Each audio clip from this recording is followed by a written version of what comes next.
అందరికీ నమస్కారం. నేను మీ ఆయుర్వేద డాక్టర్ చిట్టిపొట్ల మధుసూదన శర్మని. మనం ఈ వీడియోలో వేధించే దగ్గుకి వెలకట్టలేని లవంగాలతో వైద్యం అనేటువంటి చక్కటి అంశాన్ని గురించి తెలుసుకోబోతున్నాం. దగ్గు, దీన్నే కాస అనేటువంటి పేరుతో మన ఆయుర్వేద మహర్షులు చక్కగా వివరించి ఆ దగ్గుకి కారణాలను చక్కగా ప్రస్తావించి చక్కటి చికిత్సా విధానాల గురించి కూడా తెలియజేయడం జరిగింది. ఆధునిక వైద్య శాస్త్రంలో కాఫ్ అనేటువంటి పేరుతో సర్వసాధారణంగా ఈ దగ్గును పిలుస్తూ ఉంటారు. దగ్గుకి సర్వసాధారణంగా కారణాల గురించి మనం ఆలోచించినట్లయితే వాతావరణంలో మార్పు కలిగినప్పుడు చాలామందిలో కొన్నాళ్ల పాటు దగ్గు వేధించడం సహజం. అంతేకాకుండా మనం తీసుకున్నటువంటి ఆహార పదార్థాలు సరిపడినప్పుడు కూడా కొంతమందిలో ఆ సరిపడని ఆహార పదార్థాల ప్రభావం చేత దగ్గు ఒక లక్షణంగా కనపడుతూ ఉంటుంది. దీంతోపాటు కొన్ని రకాలైనటువంటి ఇన్ఫెక్షన్స్, అంటే మన దేహంలో ఇన్ఫెక్షన్స్ ఉండవచ్చు, లేదా శ్వాసనాళ వ్యవస్థలో ఇన్ఫెక్షన్స్ ఉండడం వల్ల కూడా ఈ దగ్గు రావచ్చు. ఉదాహరణకి టీబీ వ్యాధి, అదేవిధంగా ఊపిరితిత్తుల్లో న్యూమోనియా వ్యాధి రావడము, అట్లే బ్రాంకైటిస్, ఆస్త్మా, ఊపిరితిత్తులకు సంబంధించినటువంటి క్యాన్సరు, ఇలాంటి వ్యాధుల్లో కూడా దగ్గు ఒక లక్షణంగా వ్యక్తమవుతూ ఉంటుంది. దీంతోపాటు కొన్ని రకాలైనటువంటి శక్తివంతమైనటువంటి ఆధునిక కృత్రిమ రసాయన మందులు కూడా దగ్గును కలుగజేస్తూ ఉంటాయి. ఉదాహరణకి రక్తపోటుకు వాడే కొన్ని రకాలైనటువంటి మందులు దగ్గును కలుగజేస్తూ ఉంటాయి. అంతేకాకుండా మానసిక ఒత్తిడి, మానసిక అశాంతత, ఇలాంటి సమస్యలు మరీ ఎక్కువగా ఉన్నప్పుడు ఆ యొక్క ప్రభావం చేత ఉన్నటువంటి దగ్గు కూడా ఎక్కువ అవుతూ ఉంటుంది. వీటికి తోడు కొన్ని దగ్గులలో ఎలాంటి ప్రత్యక్షమైనటువంటి కారణం కూడా స్పష్టంగా తెలియదన్నమాట. కానీ దగ్గు రూపంలో వేధిస్తూ, పీడిస్తూ, బాధిస్తూ, ఇబ్బంది పెట్టడం కూడా కొంతమందిలో మనం గమనిస్తుంటాం.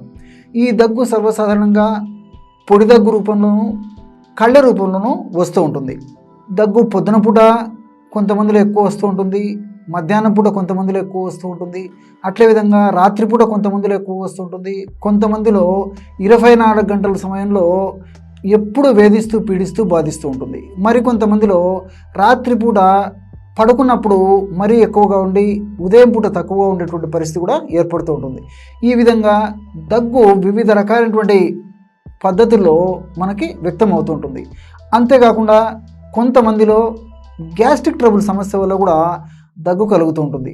గ్యాస్ట్రిక్ ట్రబుల్ సమస్య వల్ల కడుపులో ఉన్నటువంటి కొన్ని ఆమ్లాలు పైకి ఎగదడం వల్ల ఆ యొక్క ప్రభావం చేత అన్నవాహికలోనికి ఆ పదార్థాలు రావడం, దాని ప్రభావం చేత శ్వాస వ్యవస్థలో కూడా కొంత మార్పు జరిగి, ఇరిటేషన్ జరిగి దగ్గు వచ్చేటువంటి పరిస్థితి ఏర్పడుతూ ఉంటుంది. ధూమపానం అంటే స్మోకింగ్ చేసేటువంటి వాళ్ళలో కూడా అలర్జీ ఒక లక్షణంగా ఉండి అలర్జీ ప్రభావం చేత దగ్గు వస్తూ ఉంటుంది.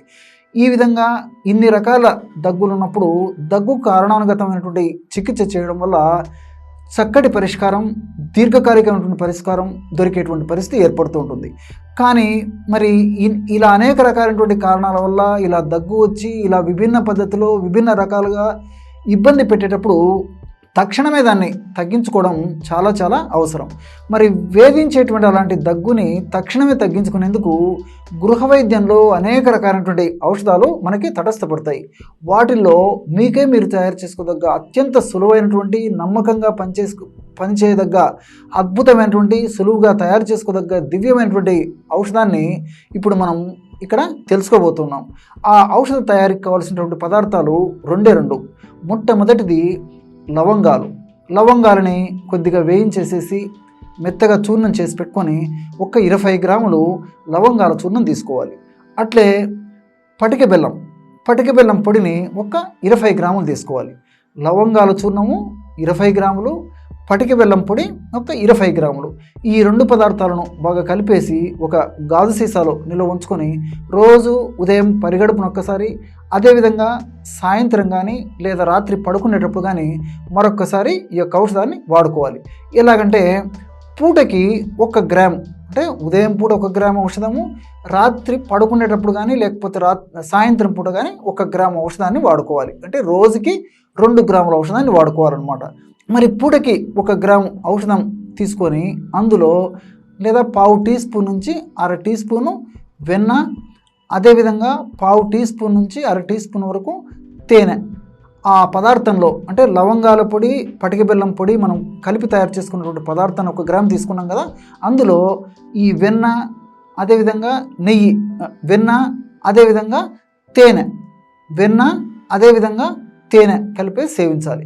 ఈ విధంగా 2 పూటల మనం ఈ యొక్క ఔషధాన్ని సేవించడం వల్ల చాలా త్వరగా, సమర్థవంతంగా, శీఘ్రంగా, వెంటనే, సత్వరమే ఈ ఔషధంలో ఉన్నటువంటి రసాయన పదార్థాలు, రసాయన అంశాలు కూడా చాలా చక్కగా ఈ యొక్క దగ్గును కలగజేసేటువంటి అంశాలపై పనిచేసి ఆ హిస్టమిన్స్ అనేటువంటి హానికారకమైనటువంటి రసాయన పదార్థాలలో కలిగేటువంటి ఈ ప్రక్రియ నిరోధించి వెంటనే మనకి దగ్గుకి ఉపశమనం దొరుకుతుందన్నమాట. మరి ఈ ఔషధాన్ని చాలా మందిలో, అత్యధిక శాతం మందిలో కేవలము నేను చెప్పినటువంటి ప్రమాణంలో వాడి ఆ ఔషధం పూర్తి అయ్యేలోపే ఈ దగ్గు కూడా తగ్గిపోతుందన్నమాట.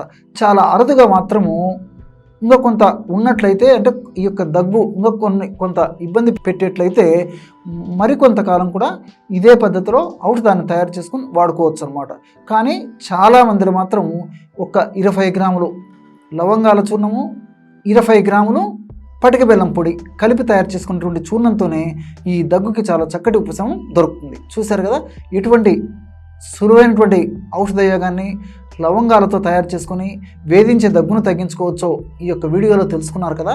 మరొక వీడియోలో మరొక అంశంతో మళ్ళీ కలుద్దాం. అంతవరకు నమస్కారం. మీ చిట్టిపొట్ల.